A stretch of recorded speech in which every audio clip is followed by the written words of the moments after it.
Hi friend, it's JP from toughtones.com. Let me ask you a question. Have something like this happened to you? You record your vocals in a home studio, then you compare your recording to a song from an artist or a band that you like, and then you realize that in comparison, your own vocal tracks basically suck.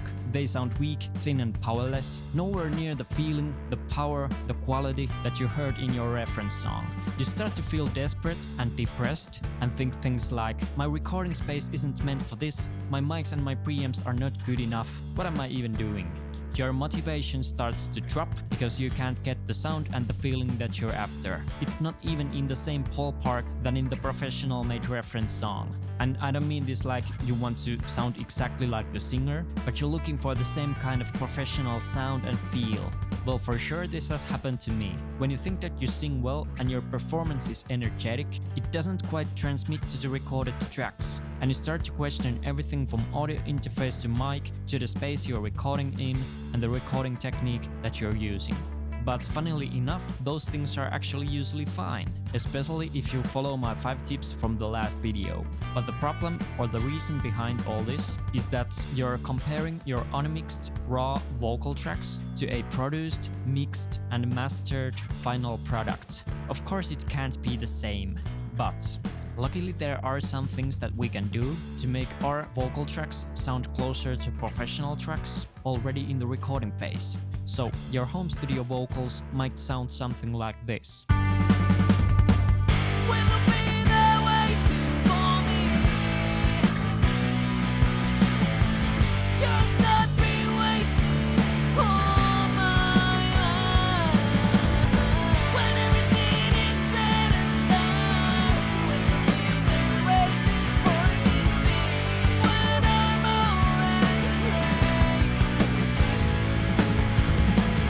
The vocal sounds kinda thin, it's powerless and gets lost in the mix. But if we already in this recording phase add some basic mixing plugins to the vocal track so that we can record with a better feeling and sound, then those same vocal tracks would sound like this.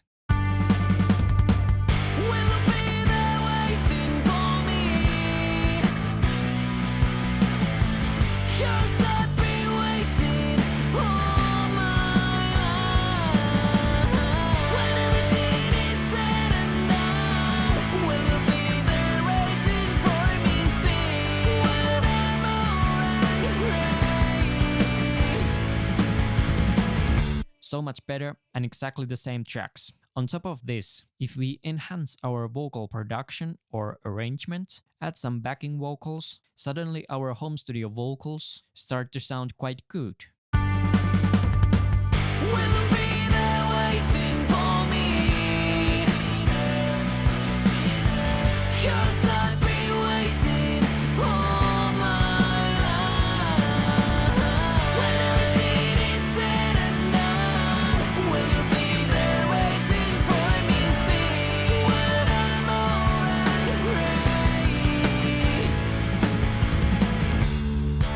So by adding a few mixing plugins already in the recording phase and working on our vocal arrangement, our home studio vocals start to sound much more like the final product. So let's try to add some of these mixing plugins that I'm talking about. Let's go back to the raw vocal tracks.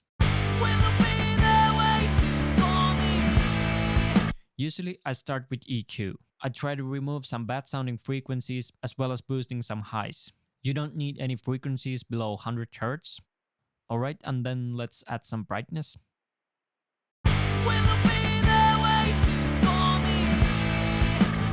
Then I try to find a frequency that sounds nasty and harsh, usually somewhere around 2K in my voice. Will you be there waiting for me? 'Cause I've been waiting all my life. Will you be there waiting for me? Let's cut some of this harshness out.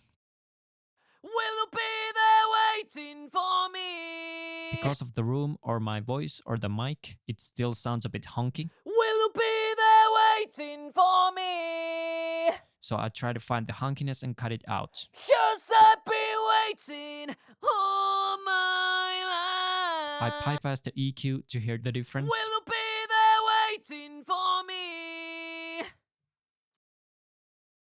'Cause I've been waiting all my life. Sounds already much more pleasing.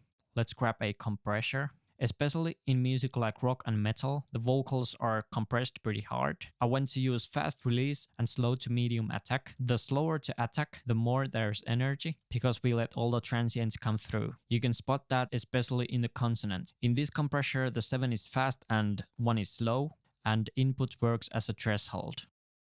Will you be there waiting for me? I can easily compress 20 dB or so. 'Cause I've been waiting all my life. Will you be there waiting? If we take a listen to the first part, with compressor it's much more even, and it doesn't get buried in the mix anymore, especially the tail in the end. Will you be there waiting for me? Will you be there waiting for me? And with the backing tracks. Will you be there waiting for me? Will you be there waiting for me? Vocals are much more consistent, and there's also some energy already. Compression usually highlights the sibilance, so you can take care of that with Deesser. This is basically a compressor that works only in the high frequencies.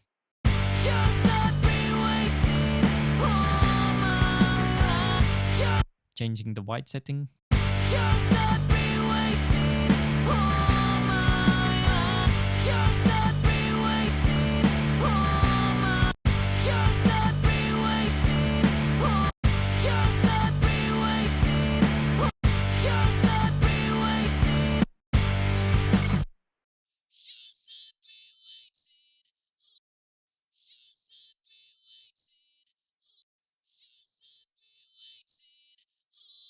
I try to find the frequency where the sibilance sounds the worst. 'Cause I've been waiting. 'Cause I've been waiting. 'Cause I've been waiting. I'm taming the sibilance just a little. 'Cause I've been waiting. I think the vocal could be beefier. It's still a bit thin. I could use EQ, but it can also make the vocals muddy, so I can use saturation instead. This is subtle distortion that emphasizes the sound harmonics in a musical way. Will you be there waiting for me? 'Cause I've been waiting all my life. Will you be there waiting for me? 'Cause I've been waiting all my life. Will you be there waiting for me? If you take a look at this volume meter, when I turn this plugin on and off, the meter doesn't really change, but the vocals feel a bit louder. Will you be there waiting for me? Will you be there waiting for me? 'Cause I've been waiting all my life. This highlights the middle frequencies of the vocals in a musical nice way, and it basically gives some thickness and warmth. Let's take a listen before and after these 4 plugins. Will you be there waiting for me? 'Cause I've been waiting all my life. Will you be there waiting for me? 'Cause I've been waiting all my life. Simple settings, but yet quite a difference. Let's also add some sense of space. I'm sending the vocals to a short stereo delay. Will you be there waiting for me? 'Cause I've been waiting. Let's try also a longer mono delay. Will you be there waiting for me? 'Cause I've been waiting all my life. Okay, and then one thing I highly recommend, when you have the settings in place for your own vocals, you can save this channel strip as a preset. Vocal preset. And the next time you start recording, you can open up the same settings straight away and start recording with them, so you don't have to start from the scratch every time. Okay, let's take a listen one more time how the raw vocal tracks changed with a little bit of mixing and by adding some vocal tracks.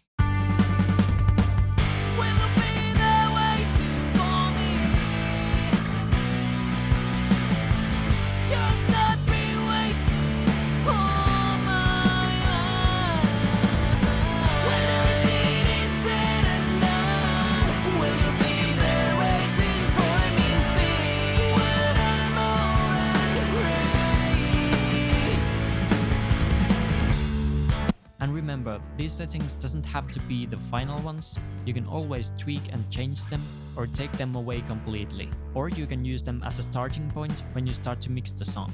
This way your vocals sound much better already in the recording phase. It's much more fun and you also feel more confident. There's not a single reason to wait until the mixing phase so that you can make your vocals sound better. And the same principle applies to every single instrument. This is all I got for you now. Hopefully you found this video useful. And if you want to know more about creating professional quality music from your home, download this free guide that I've made just for you. It's about turning your homemade demos into pro-sounding full songs. You can get it from toughtones.com/guide. Doesn't obligate to anything and you get the free guide. Thank you so much for watching this video. If you liked what you saw, please leave thumbs up and also remember to subscribe. Alright, until next time. Cheers!